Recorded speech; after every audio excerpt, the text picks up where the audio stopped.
ஆண்டவரும் இரட்சகருமாகிய இயேசு கிறிஸ்துவின் ஈடு நாமத்தினால உங்கள் ஒவ்வொருவருக்கும் அன்பின் வாழ்த்துதலை தெரிவித்துக் கொள்கிறேன். இந்த காலை வேளையில கூட உங்கள் ஒவ்வொருவரையும் சந்திப்பதில் மிகுந்த மகிழ்ச்சி அடைகிறேன். இந்த நாள் ஒரு நல்ல நாளை, ஆசீர்வாதமான நாளை தேவன் மாற்றி தருவாராக. சங்கீதம் 27வது அதிகாரம் 14வது வசனத்தில் நாம் இப்படியாக படிக்கிறோம். கர்த்தருக்கு காத்திரு, அவர் உன் இருதயத்தை ஸ்திரப்படுத்துவார். திடமனதா இருந்து கர்த்தருக்கே காத்திரு. அநேக சூழ்நிலைகள்ல ஒருவேளை நம்ம ஹாஸ்பிட்டல் போகலாம், இல்லை ரேஷன் கடைகளுக்கு போகலாம். அப்படி இல்லை என்றால் நம்ம ஏதாவது வாக்காளர்களாக ஓட்டளிக்க செல்லலாம்.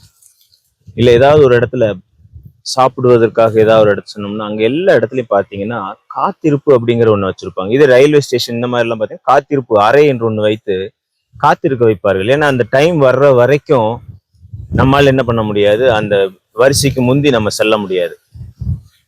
இது உலக நீதியாய் காணப்படுகிறது. அப்போ ஒரு காத்திருப்புன்றது உலகத்துல ஒரு சாதாரண காரியத்துக்கு காணப்படுமானால், கர்த்தரிடத்துல நாம் ஆசீர்வாதங்களை பெற்றுக்கொள்ள வேண்டும், கர்த்தரிடத்துல ஏதாவது ஒரு நன்மையை பெற்றுக்கொள்ள வேண்டும், எப்படியாவது இந்த நன்மையை நாம் சுதந்திரித்துக் கொள்ள வேண்டும் என்று போராடுகிற நாம் தேவனுடைய சமூகத்துல காத்திருக்க வேண்டியது மிகுந்த அவசியமா இருக்கிறது.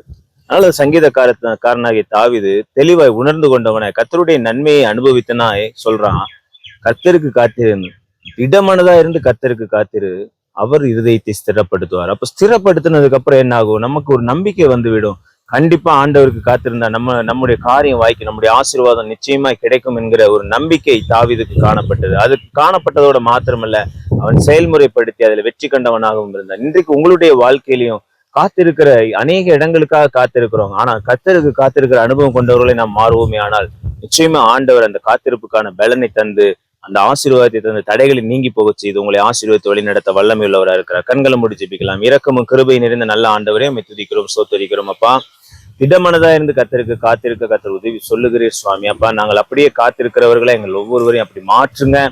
காத்திருந்து நன்மைகளை பெற்றுக்கொள்ள, இருதயத்தை ஸ்திரப்படுத்திக் கொள்ள எங்கள் ஒவ்வொருவருக்கும் உதவி செய்யுங்க. தடைகள் எல்லாம் மாற்றி, தடைகள் மத்தியில் அற்புதங்களை அடையாளங்களை செய்யுங்க சுவாமி. எங்கள் எந்த வித சோர்வுல காணப்பட்டாலும், பலவீனங்கள்ல காணப்பட்டாலும், அப்பா, நாங்கள் அப்ப தோல்வியின் சூழ்நிலையில் அப்ப காணப்பட்டாலும் எங்கள் இருதயத்தினை ஸ்திரப்படுத்தி எங்களை வெற்றிக்கான பாதையில நடத்தி செல்ல நீர் வல்லவரா இருக்கிறேன் என்று நாங்கள் விசுவாசிக்கிறோம்.